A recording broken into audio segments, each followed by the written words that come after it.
Have you ever felt that life offers too many choices, but too little freedom? We live in an age where almost anything is attainable. But in return, we must constantly fight against ourselves, against temptation, and against the massive systems created to control our attention. In today's video, I want to share with you a very different perspective. That freedom doesn't come from doing whatever we want, but from the ability to practice self-discipline. And that is the strongest choice we can make as human beings. Many people often think that living with discipline, following a clear structure, is something dry, restrictive, and even takes away the freedom and excitement of life. I understand that, because when you hear someone say they love organization, productivity, and order, like I do, the first image that might come to your mind could be of someone living mechanically, closed off, and lacking vitality.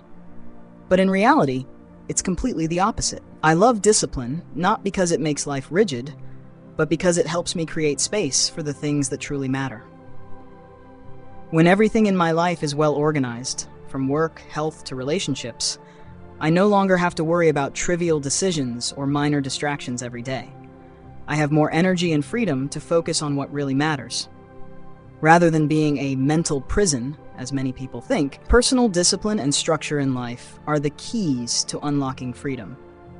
Freedom is not about doing whatever we want, whenever we want. It's about the ability to choose what is most valuable to us, and having the strength to pursue it to the end. And that's why I choose discipline, because I choose freedom. Before diving into the topic, I want to tell you a little story about a bee named Bertha. On a sunny day, Bertha was flying around the hive with other bees, enjoying the peaceful moment. Perhaps this little bee also had big ambitions, who knows, but if she did, unfortunately, she would never get the chance to fulfill them. Because at that very moment, a hungry bear appeared, approaching the hive with the intent to steal honey and eggs. In her instinct to protect the hive, Bertha charged at the invader and stung the bear. But the bear's skin was too thick. When she tried to pull her sting out, Bertha was torn apart and died shortly after. The sad part is, Bertha had no other choice. For thousands of years of evolution, bees have been programmed to act this way in dangerous situations. It's a biological reflex. She didn't know she would die, and even if she did, she couldn't resist that instinct. The story of Bertha is a metaphor for an important truth. There are creatures imprisoned by their own biological structure, and the good news is, humans are not among them. Unlike the bee in the previous story, humans possess a special gift: the ability to rise above biological instincts. We are not entirely controlled by natural reflexes. Instead, we have the ability to choose, and what allows us to do this is self-discipline. Imagine a person with deep desires. They want a loving and lasting relationship, to build a meaningful career, and maintain a healthy body. But along their journey to these goals, they are constantly tempted by short-term pleasures, such as porn, junk food, or video games. Deep down, they know that what they truly want are long-term values. Yet without discipline, they easily trade their future for temporary pleasures.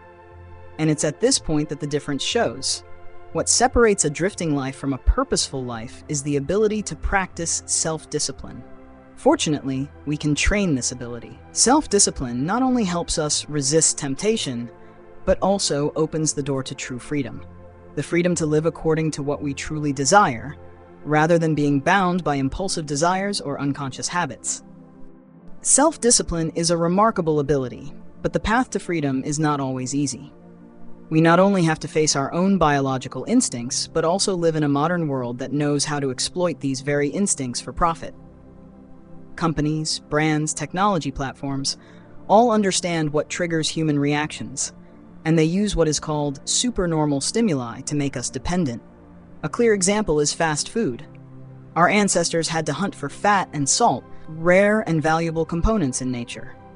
But today, food companies have created meals with levels of fat, sugar, and salt far beyond our natural needs, making us addicted without us even realizing it. The internet and social media work the same way. Humans have evolved to seek novelty, because in the past, novelty could mean a survival opportunity. But now, this hunger for information is maximized. One video leads to another. One article links to more. Everything is designed to continuously stimulate and capture our attention. As a result, we are not only fighting against ourselves, but also against a system that subtly takes away our ability to choose every single day. Though surrounded by biological instincts and the subtle traps of modern society, we, fortunately, are not like the bee, Bertha. We are not entirely dictated by our instincts. We have awareness, the ability to choose, and most importantly, the power to change ourselves through self-discipline. We can train ourselves to break free from the control of short-term temptations and move toward the life we truly desire. Self-discipline is not rigid enforcement. It is one of the deepest forms of freedom. When we are clear-headed enough not to chase every fleeting desire and strong enough to follow the path we have chosen. No matter how many supernormal stimuli the world around us designs, we can still choose to live a meaningful, purposeful life. And it is this choice, repeated every day, that creates true freedom. Freedom does not come from doing whatever we want, but from being able to consistently do what is right, no matter how difficult it may be. So, unlike the bee trapped in its natural reflex, you and I, if we know how to train ourselves, can absolutely live the life we truly crave. And that is freedom. You may not change after just one video, but if you are reading this, I believe one thing. Deep inside, you are someone who longs to live true to yourself. We are not creatures bound by instincts. We have the power to choose. And more importantly, we can train ourselves to take control of our lives, through small actions, through patience with ourselves. True freedom is not about doing whatever we want. It is about doing what is right, even when it is not easy. That is how you step out of the invisible cages, of habits, of temptations, of procrastination. If you found this message meaningful, please like the video, subscribe to the channel, and share it with a friend you think is also seeking freedom in their own life. Together, not perfectly, but steadily, we can move toward a better version of ourselves, one step at a time. See you in the next video.